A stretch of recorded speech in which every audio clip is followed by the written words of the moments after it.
దేవుని యొక్క అతి శ్రేష్టమైన నామమునకు మహిమ కలుగునుగాక. ఈ ఉదయకాలము మీకందరికీ వందనాలు తెలియచేస్తున్నాను. ఈ దినము మిమ్ములను బలపరచు దేవుని మాట. మీరందరూ మనసున ధైర్యము వహించి నిబ్బరముగా ఉండుడి. కీర్తనలు 31వ కీర్తన 24వ చరణం. మనము ధైర్యముగాను నిబ్బరమైన మనసు కలిగి ఉండాలని దావీదు భక్తుడు మనతో మాట్లాడుతున్నారు. ధైర్యము చెడిపోతున్న సందర్భాలు మన జీవితాల్లో ఎన్నో పర్యాయాలు కనబడుతున్నాయి.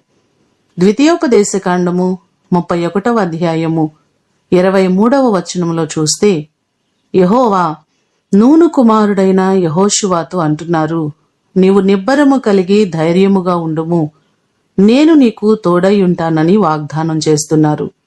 మన జీవితాల్లో కూడా దేవుడు మనకు తోడుగా ఉండి మనకున్నటువంటి ప్రతి భయములో నుండి మనలను విడిపించే దేవుడు. ఈ మాటలు వింటున్న మీకందరికీ దేవుడు తోడయుండి ప్రతి పరిస్థితులలో ఆయన మీకు సహాయము చేయునుగాక.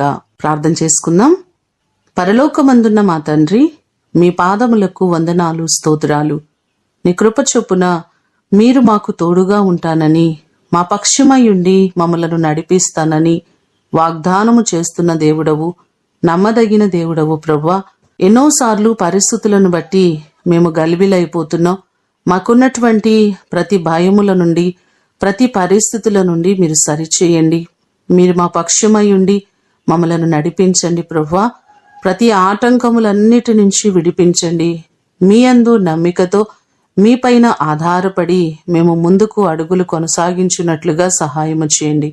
మా ప్రియులెల్లరినీ మీరు ఆశీర్వదించండి, దీవించండి. ప్రతివారికి మీరు తోడయుండి ప్రతివారిని మీరు ఆశీర్వదించండి. నీ కృపాక్షేమములు ఈ దినమంతా కూడా మీరు మాకు దయచేయమని యేసు అతి శ్రేష్టమైన నామమున అడిగి వేడుకొని పొందియున్నాము తండ్రి. ఆమేన్. దేవుడు మిమ్ములను దీవించునుగాక.